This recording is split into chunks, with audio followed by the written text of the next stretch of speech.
There are places in this country where the soil remembers, not the blood it drank, but the silence that followed. Cue slow, dread-laden strings. The image, a faded map of Tennessee, torn and burned at the edges, zooming into a rural point near Bledsoe Creek.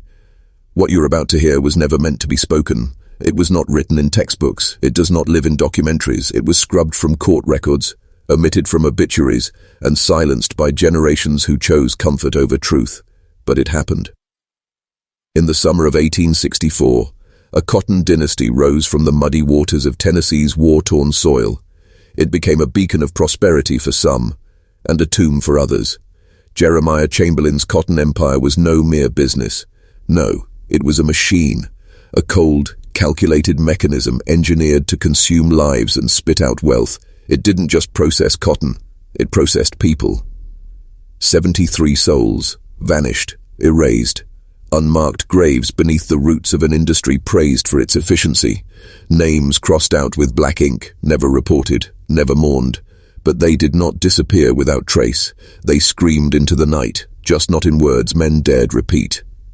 Because Chamberlain wasn't just a businessman, he was a tactician, a manipulator, a man who understood that fear is more effective than chains, that silence buys time, that neighbors who benefit from your success will look away from your crimes. And yet, the most dangerous secrets, they don't stay buried, not forever. One boy saw everything, one girl dared to resist, and between them they uncovered the darkest experiment in post-bellum America, one that stretched beyond Tennessee, beyond cotton, beyond death itself. This is not a ghost story, it's not folklore.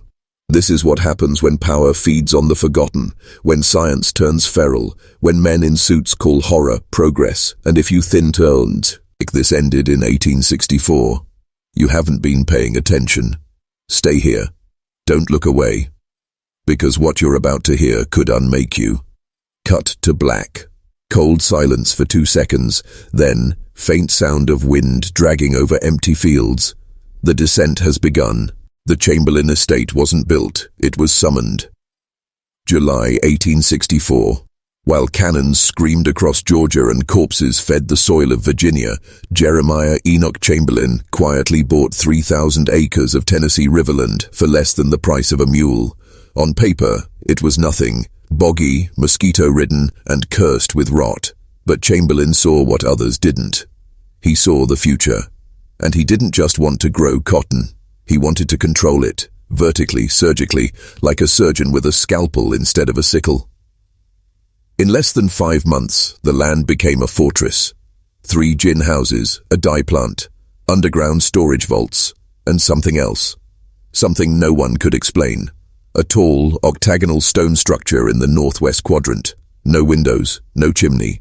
Locals called it the Still House, though no liquor ever flowed from it. Jeremiah Chamberlain hired no architects. He brought in men from Mississippi, all ex-military engineers with Confederate ties, and 1 man from Europe, a Prussian physicist named Eduard Halber. No one had ever heard of him before. No one ever saw him leave. But what followed wasn't just industrial growth, it was behavioral collapse. Over 60 laborers were brought to the estate in the first year, freedmen, war orphans, and drifters who owed debts to no one. Within months, neighbors reported strange chanting at night, lanterns that moved in geometric patterns through the trees, and worst of all, silence. No voices, no laughter, no song, just the hiss of steam and the low, rhythmic thump of machines that ran even on Sundays. Something about Chamberlain's cotton was different. It didn't rot. It didn't yellow. It shimmered faintly like it had been starched with glass. Buyers from as far as New York fought over it. By 1866, his estate was producing 5 times more yield per acre than any plantation in the South. They called him the Cotton PH. Hurrah! But his workers never spoke, never traveled, never left, because they couldn't. They weren't held by fences or chains, but by something else, something none of them could name, something that had grown under their skin, behind their eyes, and between their dreams. Sound cue, a sharp crack, like a bone snapping under wet earth. By 1870, 27 of them were gone. The graves were unmarked. The coffins were dry. And Chamberlain? He just kept building. The still house had no official purpose. There were no shipment records, no architectural blueprints, no tax filings. To the state of Tennessee, it didn't exist, but locals knew. They saw the wagons at night, men in burlap sacks, women tied by the elbows. They never screamed. That was the most disturbing part. They just shook, like they knew what was waiting. The rumors began with the dogs. Farmers 2 miles out reported packs of hounds fleeing the woods, foaming at the mouth, their eyes turned milk white. One collapsed in a barn, and when the vet opened it, its brain was crystallized, dry, like stone. Then came the birds. Flocks of blackbirds would fly over the still house and drop mid-air, dead. Airborne heart failure. Every time, every single time. Inside, Chamberlain worked with Dr. Eduard Halber, not a physicist as it turned out, a neurologist, former Prussian military intelligence, obsessed with a question no one else dared ask. Can the human will be extracted, filtered, and reassigned? They called it transference, a blend of hypnosis, chemical sedation, and sustained auditory trauma. Chamberlain believed cotton was not just a crop, but a medium, that the fibers could hold memory, absorb trauma, store human emotion like ink in paper. He wanted to imprint labor, loyalty into the raw material, sell obedience by the bale. What they created wasn't science, it was alchemy by another name. The process started with isolation, 17 days in total darkness. Then came the sleep interruption. Lights flashed every 11 minutes, synchronized with low-frequency tones. They played back whispers from the dead, from other subjects. But the final stage was auditory immersion. One boy, 14 from Georgia, was locked in the still house for 72 hours while a recording played on loop. It wasn't music, it was a scream. Not one scream, 73 different screams layered over one another until they merged into a single, inhuman frequency. When they opened the door, he was standing, smiling. And he spoke a sentence no one had ever taught him. Cotton remembers. Long pause, then static bleeds in, one distorted word as if from an old wire recording. Compliance. They called him Eli. No last name, no known family, just a small, wiry boy who arrived with a transport of vagrants in late 1871. He was supposed to be forgotten, another test subject for Chamberlain's so-called retention program, but Eli didn't forget, and he didn't break. He resisted every phase of the stillhouse process, sleep cycles, exposure therapy, sonic immersion, none of it worked. The screams didn't reach him, the lights didn't shatter him. They say he'd sit in the dark and hum songs no one recognized, songs in languages he'd never learned. At first, Chamberlain believed he was defective, a genetic aberration, something to be cut out of the study, but Halber disagreed. He believed Eli was naturally immune, that his mind operated on a different frequency, one that couldn't be harmonized, couldn't be bent. So they changed tactics. They didn't try to break him anymore. They tried to record him. Visual, a dark room filled with mechanical equipment, reels, wires, copper tubes. Eli strapped upright in a vertical gurney, dozens of needles protruding from his scalp like a twisted crown, his mouth sewn shut, but his eyes still wide. They inserted wire threads into his spinal cord, hooked them into a wax cylinder device Halber designed himself, a prototype so advanced modern scientists still don't understand how it worked. The goal, to capture resistance, to trap his defiance like static on a wire. They thought they could reverse engineer willpower. But the experiment failed, not because the machine broke, because it recorded something else. When they played back the cylinder, it wasn't Eli's thoughts they heard. It was a voice, not his, not human, something speaking through him, something that laughed when Chamberlain asked it questions, something that named every worker who died inside the stillhouse, by birth date, by birthplace, even by last words. The recording ends with 4 words, whispered in a voice no living person recognized. I am the debt. That night, lightning struck the stillhouse. For 12 hours the sky burned violet, no rain, just wind and electricity. When the storm passed, the walls of the stillhouse had collapsed from the inside out, but Eli was gone. No tracks, no body, no trail, just one long scratch etched into the doorframe, like something had crawled out. Her name was Temperance, daughter of a field accountant, 12 years old, sharp, observant, quiet enough to be invisible. Her father, Reuben Graves, was one of the only literate men permitted to live on the Chamberlain property. His job was to monitor shipment weights, write false ledger entries, and, most importantly, never ask questions. But Temperance did.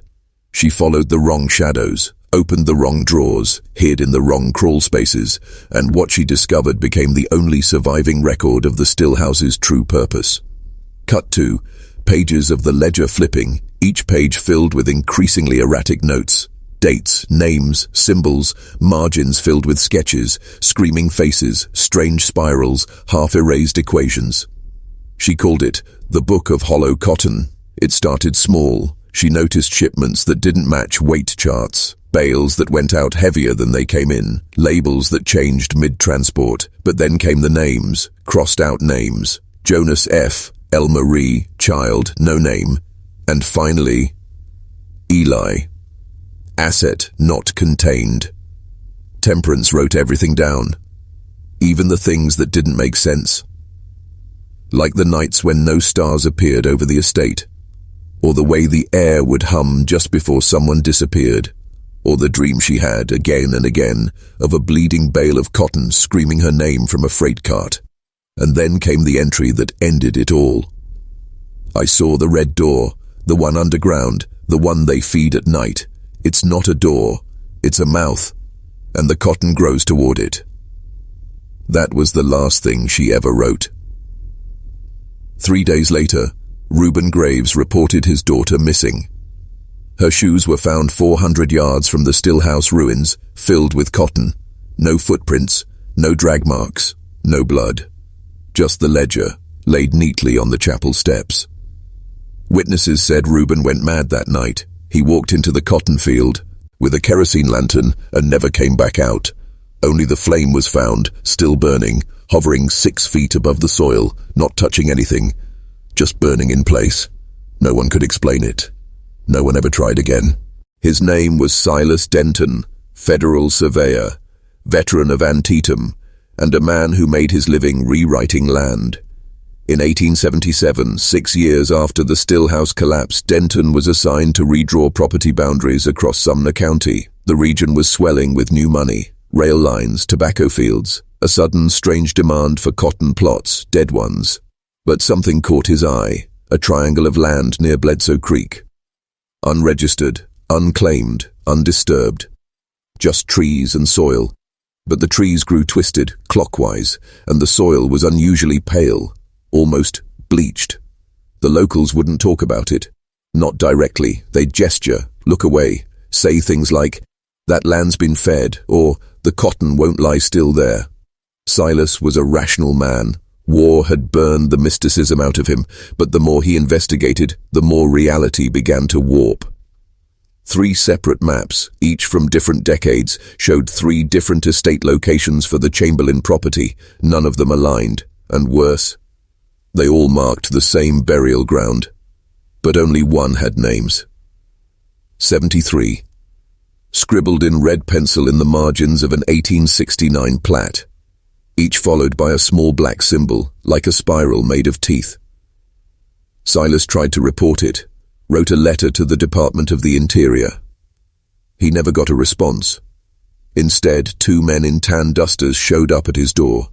They said nothing, just handed him a box. Inside, the original map, and his own letter. Except the letter was burned. Edges curled, ink melted, but only one line was left legible. "It grows when remembered." That night, Denton gathered every map he had, piled them in his orchard, poured lamp oil, and set them on fire. Neighbors saw the blaze from 6 miles out, but when they arrived, the flames were gone. No smoke, no ash, just one thing left behind in the field, a map, fresh, unburned, drawn in blood. It held only one thing, a structure, octagonal, no label, no path leading to or from it, and beneath it 3 handwritten words, "I still listen." His name was Byron Leith, age 26, amateur radio operator, a loner obsessed with lost frequencies. He collected obsolete equipment the way some people collect bones, delicately, obsessively, always with gloves. October 3rd, 1997 at 2:43 a.m., Byron logged into an unregistered bandwidth he called Channel Glass. He'd been chasing phantom pings bouncing off the upper ionosphere, bleeds from forgotten Cold War spy stations, decommissioned numbers stations, rogue Russian satellites. But what he caught that night didn't come from space, it came from beneath. The signal was weak, fragmented, but unmistakably real. 72.3648 MHz, mono.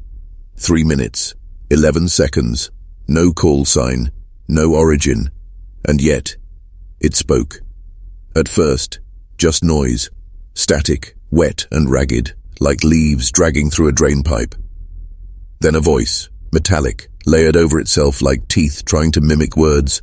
Only 4 were clear. Obey the Cottonmouth. Byron played it back 17 times. He tried to filter it, reverse it, stretch it. But every time he did, new words appeared, words that hadn't been there before. They spoke in patterns, cadence like Morse code, but the timing didn't match any known format. One transcription specialist described it as language filtered through grief. Another claimed it was Eli, grown older, speaking from inside a buried machine. Then came the bleed-throughs. Byron began hearing the signal without the radio, in his apartment, through the walls, through the showerhead, in the hum of his old CRT monitor. Friends said he stopped blinking. Neighbors said he stopped moving. Then one night, he vanished. All they found in his garage was the tape, and scrawled on the wall in red marker. It doesn't need a transmitter. It is the wire. Cut 2. A waveform display showing the signal, spiky, erratic, then slowly forming a distinct shape, a cotton plant. But the leaves are humor. Hands. Narration. Lower, darker. The signal still exists. Short bursts, random frequencies, always close to thunderstorms, always within 6 miles of the Chamberlain site. It doesn't want to be found, but it wants to be heard. And every time someone listens, another grave appears. The photo is dated 1864, stamped with the seal of J. Dunright Sons Portraiture, Nashville. It was found in a crate of Civil War memorabilia, sold at auction in 1982. No one remembers bidding on it. No one remembers bringing it home. But the collector who found it, Harold Beams, age 57, claimed he'd been dreaming of it for weeks before it arrived. He recognized the faces instantly, though he'd never seen them before. The patriarch, center frame, stiff and looming. That was Cassius Chamberlain. To his right, his brother Thaddeus. Flanking them, wives, children, cousins, all named in the original family register. Except one. Visual zooms in on the far left edge of the image. A boy, no more than 10, barefoot, smiling slightly, head tilted. But wrong. His eyes too sharp, his clothes too clean. And worst, he casts no shadow. The photo was tested for tampering. It wasn't. The exposure matched. The emulsion intact. No double exposure, no light bleed. The boy was part of the photo, just not part of history. The family ledger contains no record of a child by that name. And yet, on the back of the image, scrawled in fountain ink, he insisted on being in it. Harold Beams placed the photo in a climate-controlled case, set it in his study. But over the next 6 months, he claimed the image began to change. Each week, he took a new Polaroid of it. The figures, aged in reverse, wrinkles smoothed, eyes opened wider. Even their postures straightened as if time were unraveling. But the boy didn't move, didn't age, didn't blink. Until week 11. That's when the boy looked directly into the camera. Week 12, Harold disappeared. Police found his house intact. His dinner plate still warm, lights still on. But every mirror in the house was shattered from the inside. And in the study, the photograph remained, now showing only 10 people. The boy was gone. But in his place, scratched into the wall behind the frame, Cotton forgets no one. Cut to black, sound, the soft rip of cloth, slow and wet. The event was never recorded in local papers. No obituary, no death notice. No date, just a whispered name passed down through 3 generations of gravekeepers. The Black Veil Funeral. It was said to have taken place in October 1881. on private Chamberlain land that legally didn't exist at the time. Witnesses, few and unwilling, spoke of a quiet parade through the cotton fields just before dusk. 73 figures, all in black, all veiled. No sound but footsteps and the rustling of cloth. At the front of the procession, a closed pine coffin, carried by 4 men whose faces were never seen again in town. They wore gloves soaked in turpentine, a Chamberlain superstition meant to keep the breath from returning. They brought the coffin to the top of the hill. No music, no sermon, no priest, just a hole. 6 feet deep, lined with cotton. But before it could be lowered, something happened. The coffin began to shake. Visual, fast cuts, dirt vibrating, gloved hands frozen, one mourner clutching her veil as wind begins to howl from nowhere. Some said it was the wind. Others swore they heard whispers coming from the soil, beneath the coffin, not inside it. Then, without warning, the lid burst open, and nothing was inside. No body, no clothes, no lining. Just a small wooden box, about the size of a human skull, resting where the head should have been. One mourner stepped forward, a woman in a mourning veil stitched with tiny white crosses. She lifted the box with both hands and began screaming. But the sound that came out wasn't her voice. It was a recording. We grow what you forget. We bloom where you lie. We wear your names in our roots. The box disintegrated in her hands. The fog thickened, and when it cleared, all 73 mourners were gone. Chairs remained, still perfectly arranged, still dry, though it had rained for hours. Nuindong, center, the coffin, now filled, not with a body, but with 73 veils, each one soaked in blood. His name was Joel Travis. Age, 7. Location, Gallatin, Tennessee. Distance from the old Chamberlain property, 4.6 miles. In the spring of 1993, Joel began losing his baby teeth. This is normal. What isn't normal is what came next. His mother, Carrie Travis, noticed the first anomaly when Joel pulled out one of his own molars without bleeding. It came out whole, clean, too clean, like it had been shed, not removed. When she looked closer, the root wasn't bone, it was fiber. Zoom in, dental slide, side-by-side comparison. One tooth shows the normal calcified root, the other shows something, soft, threaded. Microscopic view reveals twisted plant fibers, white, silky, unmistakable. Cotton. She took Joel to the dentist. X-rays confirmed 6 new teeth were growing in, but they weren't teeth. They were cotton bolls, compact, hardened, rooted directly into the gums. They began to bloom. The family doctor dismissed it as a fungal anomaly, suggested surgical extraction, but the oral surgeon refused to operate, not because he was afraid, but because Joel bit through a steel dental clamp. He didn't mean to.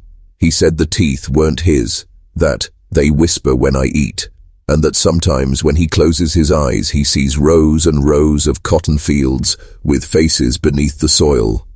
Then came the infection, or what they thought was an infection. Joel began spitting up black threads, small, stringy, coated in a thick, sap-like residue.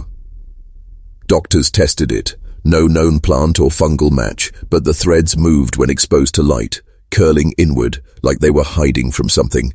Carrie began keeping the extracted teeth in jars. By the time Joel turned 8, there were 22. Some had sprouted stems. One even flowered. Visual. A cotton bloom inside a mason jar, curling toward a window. Its petals peel back, and inside, instead of seeds, 3 human babe-eye teeth. Then, one night, Joel vanished. No break-in, no struggle, just a trail of cotton leading out the back door, and one final message left scrawled on the kitchen table, written in grape juice. They said I fit, they said I match. On no official map will you find it. It has no address, no fence, no claim. But for nearly 160 years, the locals have called it the Hollow Acre. It lies just east of the original Chamberlain property line. 60 feet by 60 feet, perfect square, perfect stillness, To the naked eye, it's just soil. Nothing grows there. No bugs, no animals, not even birds fly overhead. But step onto it, and something changes. Your shadow disappears. Gone. Completely. Even at noon on a cloudless day. The moment your foot crosses the invisible boundary, light forgets you exist. In 1951, geologist Harold Mentz took soil samples. His report never made it to publication, but his son later found the notes. Each sample, under a microscope, contained fibers, not roots, not fungal. Threaded fibers, tightly coiled and vibrating. One note, scribbled in the margins, it's like the land was woven. More disturbing was the watch. Every visitor who entered the hollow acre reported the same phenomenon. Time would not pass. Watches froze. Phones died. Even Polaroids came out black. But not blank, just black. Like exposure had been swallowed. In 1973, a documentary crew attempted a short film titled Unowned Land. Of the 5 who entered the hollow acre, only 1 made it back across the perimeter. He was catatonic. Eyes open, breathing steady, but no speech, no recognition, just whispering one phrase. It's waiting for the rest of me. His shoes were gone, and inside one sock, rolled tight at the toe, was a single black and white photo. It showed him and the other 4 crew members, standing in the hollow acre. But the bodies weren't right. They had no eyes, no hands, and from their mouths, long, thin strands of cotton pulling toward the sky. Visual, static. A black square appears on screen. Slowly, subtly, it begins to pulse, as if breathing. Narration, near whisper.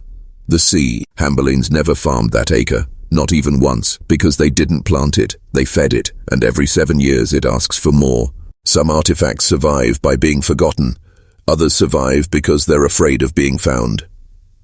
The widow's window is one of the latter. It is a single pane of leaded glass, roughly 14 inches wide, 28 inches tall, mounted in a cherrywood frame.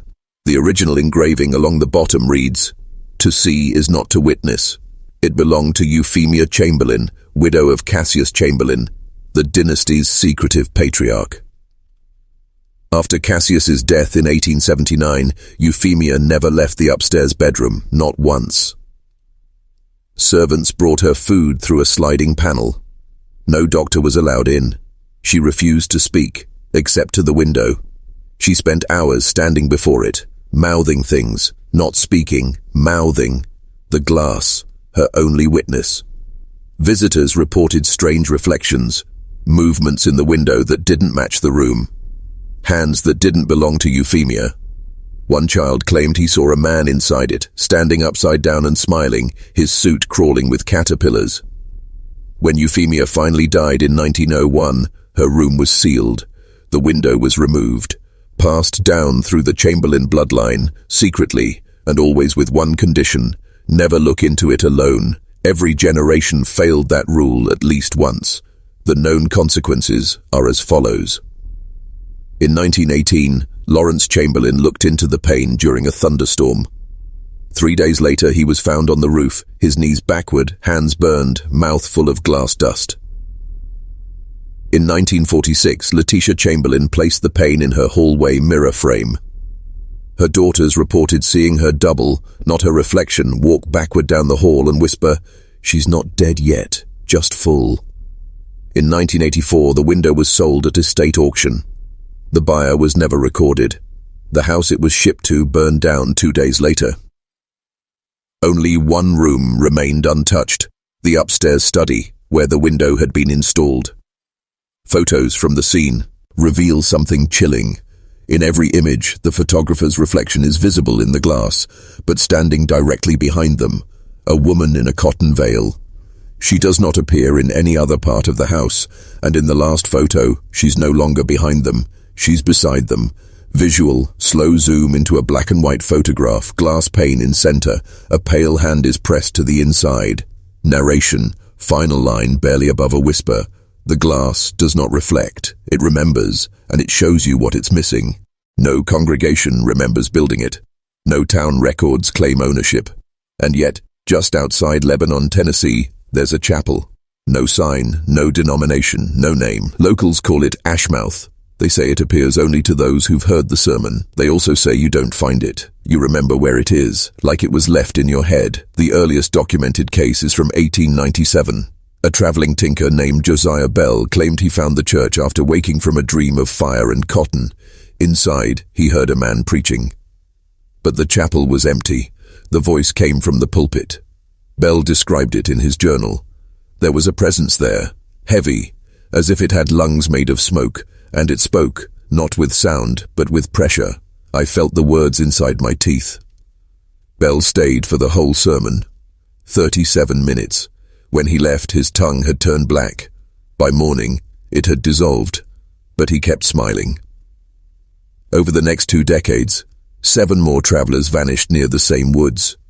Each had reported strange dreams in the weeks prior, voices speaking backward, pews filled with mannequins, a mouth nailed shut, mouthing the phrase, "You're not saved, just sown." In 1923, a field surveyor entered the area to investigate. He never returned, but his compass did, found on the chapel steps, still pointing north, still spinning.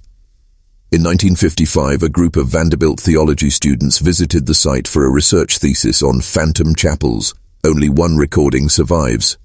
The tape is warped, distorted, but at timestamp 12:16 a voice can be heard, rasping, choked but unmistakable.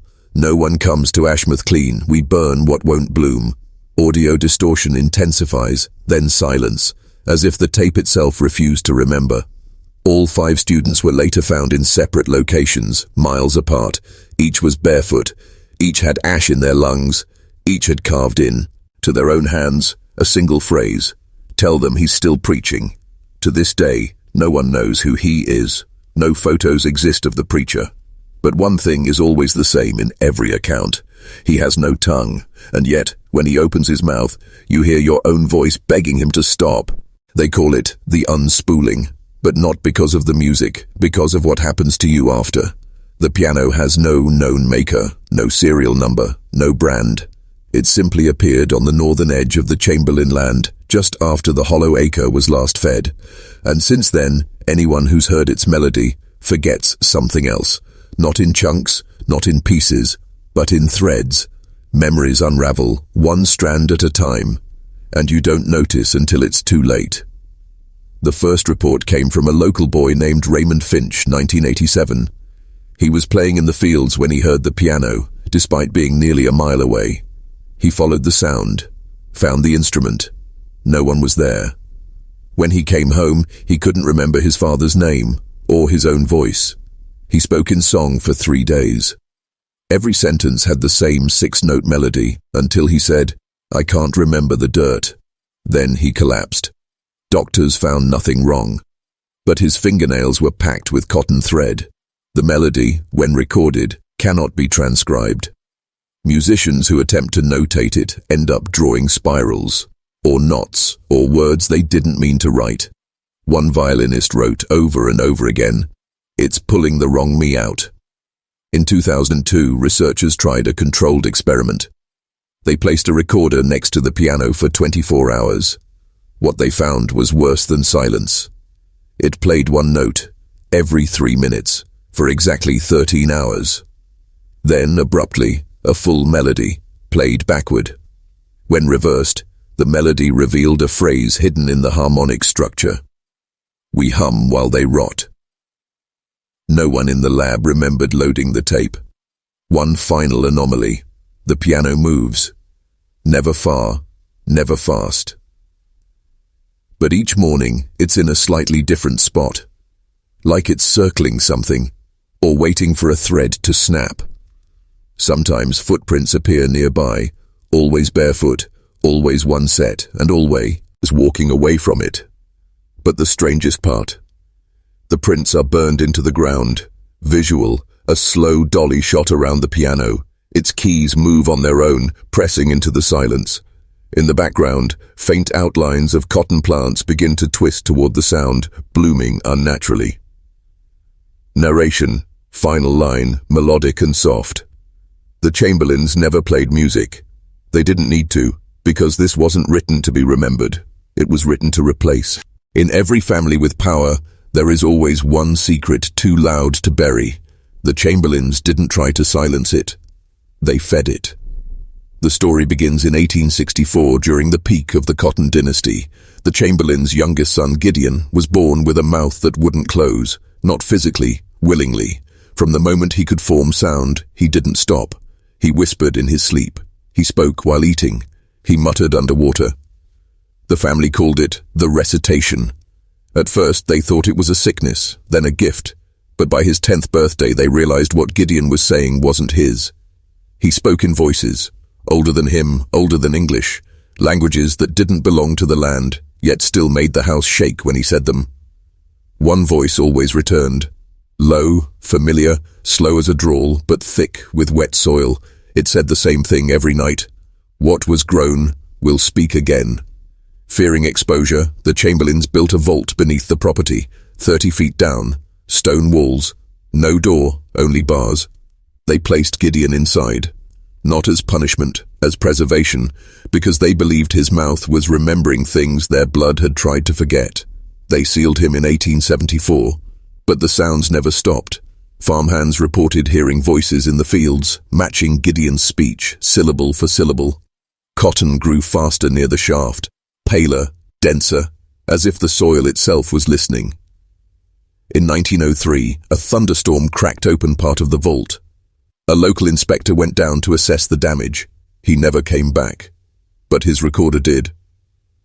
Audio reconstruction plays, static, then a faint, relentless whispering, layered, overlapping, impossible to understand. At minute 3:41, one voice pierces through clearly. The mouth is not a wound, the mouth is a window. Then silence, and the sound of something laughing. The shaft was resealed in 1910. In 1978, a preservation group tried to map the old Chamberlain grounds. Their survey report shows no trace of the vault.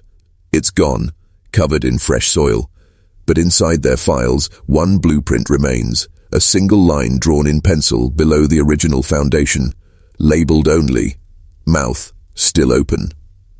Visual, close-up of a dirt mound, no wind, no birds, just soil. Until a faint whisper pushes through the audio, Gideon's voice, aged, slow, repeating one word, bloom. Every fortune has a cost, but not every heir is allowed to pay it. The Chamberlain dynasty was vast, land, mills, rail and cotton. But in 1931, the last direct blood heir, Thomas Ewell Chamberlain, was denied every cent. By the cotton itself, Thomas wasn't like the rest. He was born during a thunderstorm that destroyed 14 acres of crop. His mother bled out on the delivery floor, no wound found. Raised by nannies, trained at Yale, Thomas never visited Tennessee, but in 1930, after his father's death, he was summoned by telegram. Return, the fields are ready to hear you. The estate lawyers were waiting, so was a box. But when Thomas entered the Chamberlain house, something happened. The cotton turned black, not burned, not diseased, just withered, silently, all at once. Every field, every stem, every bloom collapsed, overnight. They said the land rejected him, that the Chamberlain fields, alive in ways no one understood, could smell something in him, or something missing. The box meant for his inheritance was delivered anyway. He opened it privately. The servant outside the door heard sobbing, then laughter, then scratching, like fingernails against wood. When the door was opened, Thomas was sitting perfectly still, hands folded, eyes wide, dust on his lips. The box was empty, except for a single line of parchment. Your blood is the wrong kind of hungry. He never claimed the land. He never left Tennessee. He stayed in a house with no furniture, a house with no locks. Every night he walked barefoot into the fields, even when they were gone, even when they were ash. He'd walk, hum and scatter powder from a pouch at his hip, a fine, pale dust. Locals said he was planting with memory, that he was feeding the land stories, but no one ever saw anything grow until his death. Thomas Ewell Chamberlain died in 1963. No grave was marked. No coffin was found. But in the weeks following, 1 square acre bloomed fully, suddenly, with white cotton. Each bowl, when opened, contained something unnatural. A human tooth. Visual, macro shot of a cotton bowl slowly peeling open. Inside, nestled among the fibers, a molar, clean, perfect, new. Narration, final line, steady and low. They say inheritance is what's left behind. But in the Chamberlain bloodline, it's what refuses to leave. It is the only part of the manor never altered, never repainted, never opened. The white door. There are no hinges visible, no lock. Just a frame so tightly sealed, not even breath could pass through. And yet, beneath it, always, a draft, carrying the scent of cotton and something older, like mold or memory. Family records make no mention of its construction. Blueprints exclude it. Floor plans redraw the hallway to avoid it completely. But one journal does reference it. A single line dated 1881 written by Ephraim Chamberlain. The white door listens, speaks soft around it. It remembers who lies. It's believed the door is tied to the dynasty's final breath. In a will sealed by the Chamberlain Legal Trust, opened only in 1971, it states, "When the final blood speaks its last word, the door will open, not before, not after. Many heirs tried to break it open. One brought a crowbar. The metal snapped. Another brought fire. The flame froze in place, turned black, then reversed. One desperate cousin, half drunk, tried to scream his way through it. His voice didn't echo. It never came back. He could speak, but only in whispers, and only words that had already been said. The closest anyone came to unlocking it was Hannah Chamberlain in 1998. She claimed to have heard it breathing. She stood before it for 14 hours straight. When asked what she saw, she said, "It's not a room, it's a wen." She died 2 weeks later. No signs of trauma, but her eyes had turned completely white, and her fingernails were full of dust, the same shade as the door. Visual, the door begins to tremble, almost imperceptibly. The paint cracks, not outward but inward, like something beneath is finally beginning to stir. In 2023, during an estate evaluation, a sound was recorded at 3:16 a.m., the exact moment the last surviving Chamberlain heir was declared legally dead. The recording was short, but unmistakable. A latch, turning, once, and then, a single voice. Not a whisper, not a scream. Just certainty. It's time to come in. Narration. Final line, spoken like a dare. Some doors keep things out. This one has been keeping something in. There are 73 recorded graves tied to the Chamberlain name, some by blood, some by debt, some by oath. But the 74th, that one was never named, never grieved, never claimed. Because the Chamberlains didn't bury it to mourn, they buried it to hide. The grave does not appear on any registry. No stone, no cross, just earth, soft, no matter the season. Locals called it the sink, because things disappear near it. Shovels, boots, animals. Time. The first mention comes from a page torn from a farm ledger, dated 1872. No wages due for the man who dug 74. He went in with the rest of it. No further explanation. No name, just the man. That same year, Chamberlain cotton yields tripled, despite no new labor. In 1914, a boy named Elijah Poole dared his cousin to stand on the 74th grave for a full minute.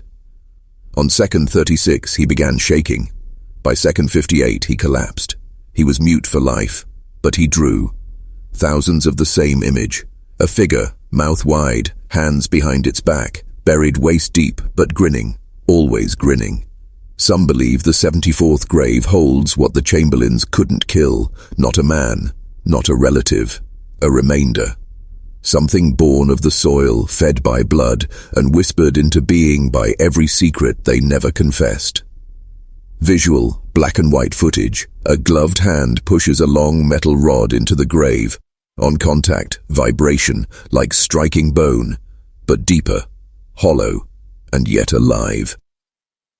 In 1985, a geologist scanned the area. The results came back corrupted, but a handwritten note on the last page says, "There's something beneath it, not decaying, not buried, just waiting its turn." At night, the grave steams, even in winter. Dogs won't go near it, neither will crows, but the wind loves it. And sometimes, just before dawn, you can hear a voice leaking up through the dirt. Not me, not yet, but soon.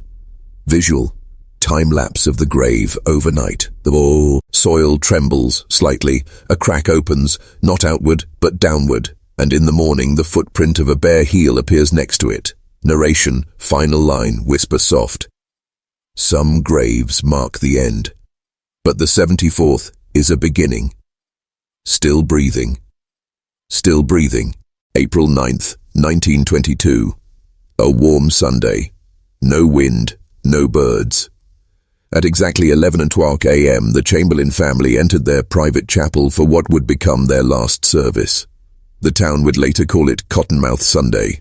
Every Chamberlain was present, even those long thought missing, men in suits too small, women with veils sewn into their skin, children who didn't blink. No one from the town was invited, but everyone heard the singing, except there were no words, just breath, long, drawn out, a sound like exhaling into burlap.